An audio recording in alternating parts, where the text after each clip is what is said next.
Salut, c'est Trado, je suis content de vous retrouver pour la mise à jour de l'analyse technique de moyen terme sur les CFD France 40, Allemagne 30, US 30, l'équivalent CFD du CAC, du DAX et du Dow Jones. Je vous rappelle que tout ce qui suit est donné à titre purement informatif et pédagogique. Il n'y a pas d'incitation à acheter ni à vendre quoi que ce soit. Vous devez vous rapprocher d'un professionnel pour savoir si l'utilisation des CFD à risque limité correspond à votre profil d'investisseur. Alors on va commencer l'analyse par le France 40 en données mensuelles pour avoir une idée de ce qui se passe sur les unités de long terme. Comme vous pouvez le voir, pour le France 40, nous sommes sur un support important.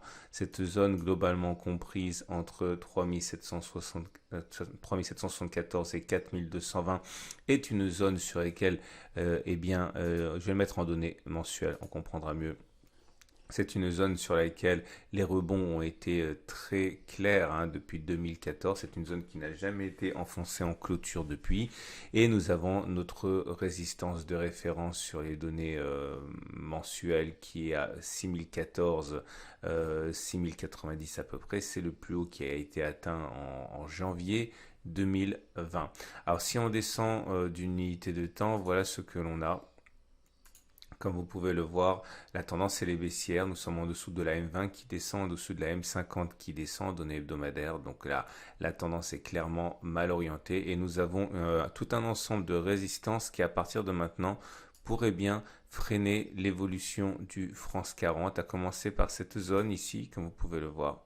Cette zone qui est comprise, elle, entre 4550 et 4620 à peu près. C'est une zone qui a déjà été à l'origine du reflux il y a 3 semaines lorsque les cours sont venus solliciter cette zone. Une nouvelle tentative, on va dire infructueuse cette semaine a eu lieu. D'ailleurs, si on regarde les retracements de Fibonacci, qu'on regarde le chemin parcouru depuis les plus hauts de la jambe de hausse jusqu'au plus bas de la jambe de baisse, ça correspond également en CFD à 38,2% de Fibonacci. Donc on comprend bien que les investisseurs cherchent de bonnes raisons de progresser. En tout cas, si le niveau des 38,2% de Fibonacci devait lâcher, normalement, c'est sur les 50% de Fibonacci que les traders baissiers devraient à nouveau commencer à se faire entendre. Pour ceux qui peuvent bien sûr spéculer à la baisse, en tout cas certains risquent de descendre de leur position acheteuse sur ces niveaux des 4868. Mais pour l'instant, le plus dur reste à faire puisque nous sommes sur une résistance importante. Depuis les plus bas maintenant, les cours ont quand même progressé de la bagatelle de quasiment 26%, ce qui est quand même assez significatif en l'espace de 4 semaines. On regarde rapidement la situation au niveau du consensus client CMC Markets, et ce consensus client pour l'instant il est acheteur à 74%. On enchaîne avec l'Allemagne 30, l'équivalent CFD du DAX, et voilà où nous en sommes pour commencer sur les unités mensuelles, donc les unités de long terme.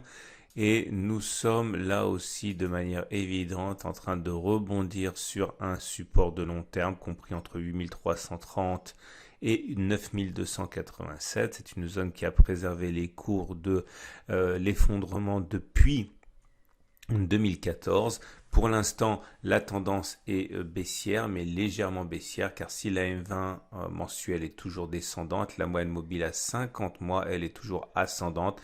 Donc c'est, on va dire, neutre à baissier sur les unités longues. On passe maintenant aux unités de moyen terme, les données hebdomadaires, et là sans ambiguïté la tendance est baissière puisque nous sommes en dessous de la moyenne mobile à 20 et 50 semaines qui descendent avec un croisement baissier fort.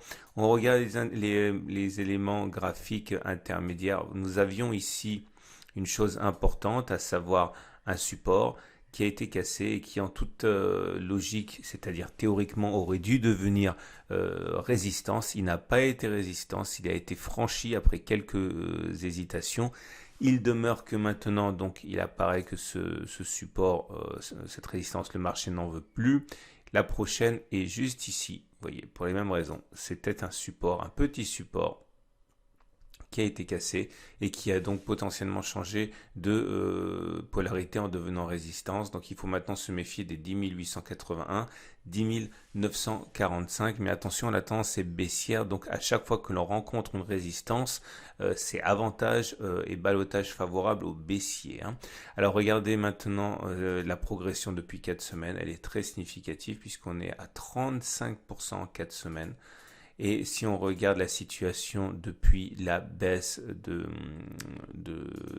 début d'année, eh bien, on a réussi à reconquérir les 23,6, les 38,2 et on est aux portes des 50%. Si on arrive à passer les 50% de Fibonacci, eh bien, on sera dans une situation qui nous ouvrirait la voie vers les 11 274, c'est-à-dire, bon, on va peut-être vite en besogne, mais ça voudrait que le chemin serait libre pour prendre encore 3% du mois. Il n'y aurait pas grand-chose pour nous empêcher d'aller les chercher. Voilà, on regarde le consensus client CMC Markets et pour l'Allemagne 30, le consensus est plutôt vendeur à 59%.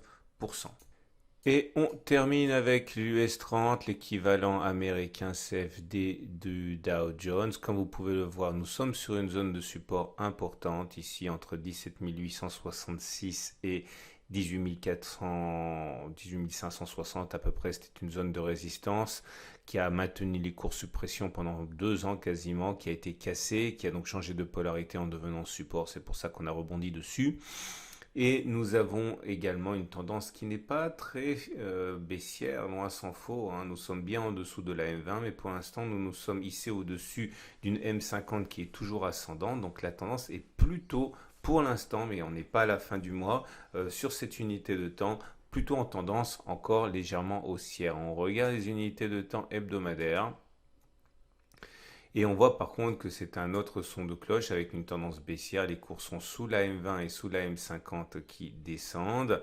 Là aussi, la progression est assez intéressante parce qu'on a réussi déjà à se débarrasser de cette résistance ici qui était assez importante. C'était un support qui a été cassé, qui a changé de polarité. On a échoué dessus 2 semaines consécutives, mais là, c'est bien au-dessus qu'on arrive à se hisser.